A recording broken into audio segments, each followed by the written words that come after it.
ইরানকে দখল করতে তাদের ওপর হামলা চালিয়েও স্বস্তিতে নেই যুক্তরাষ্ট্র ও ইসরায়েল। তেহরানের পাল্টা হামলায় দিশেহারা হয়ে পড়েছে ইসরায়েলি সৈন্যরা। সব রকম আধুনিক অস্ত্র ব্যবহার করেও কোনোভাবেই ইরানকে দমাতে পারছে না যুক্তরাষ্ট্র ও ইসরায়েল। আর সে কারণেই বারবার যুদ্ধবিরতির আলোচনায় বসতে চান ট্রাম্প। তবে ইরান সাফ জানিয়ে দিয়েছে যে আমেরিকা তাদের শর্ত মানলেই তবেই তারা ট্রাম্পের সঙ্গে বসবেন।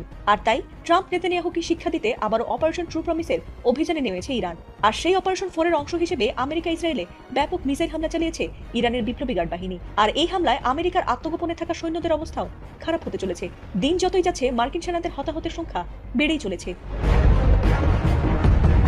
আমেরিকার সৈন্যদের অবস্থা নাজেহাল করতে তাদের নজর কেবল স্থলে আকাশপথে নয় বরং সাগর পথেও। কোনো পথেই যেন ইরানের হাত থেকে নজর এড়িয়ে রেহাই পাচ্ছে না আমেরিকা ইসরায়েল। আর তাদের জাহাজ দেখা মাত্রই নির্ভুল নিশানায় মিসাইল দিয়ে উড়িয়ে দিচ্ছে ইরানের ইসলামী বিপ্লবী গার্ড বাহিনী। শুধু তাই নয়, ইরানের সঙ্গে চ্যালেঞ্জ নিতে গিয়ে একের পর এক মার্কিন সেনা নিখোঁজ হচ্ছেন, এমনকি হতাহত বেড়েই চলেছে মার্কিন সেনাদের মধ্যে। সৌদি, দুবাইয়ে বড় বড় মার্কিন ঘাঁটি থাকায় সেগুলোকে নির্ভুল নিশানা করে হামলা চালাচ্ছে ইরানি বাহিনী। আর সেই ধারাবাহিকতায় এবার সংযুক্ত আরব আমিরাতের দুবাইয়ে লুকিয়ে থাকা মার্কিন সেনাদের ওপর বড় ধরনের হামলা চালিয়েছে ইরানের ইসলামী বিপ্লবী গার্ড বাহিনী। আর তাতে 500-এরও বেশি মার্কিন সেনা আহত বা নিহত হয়েছে বলে জানিয়েছে তারা।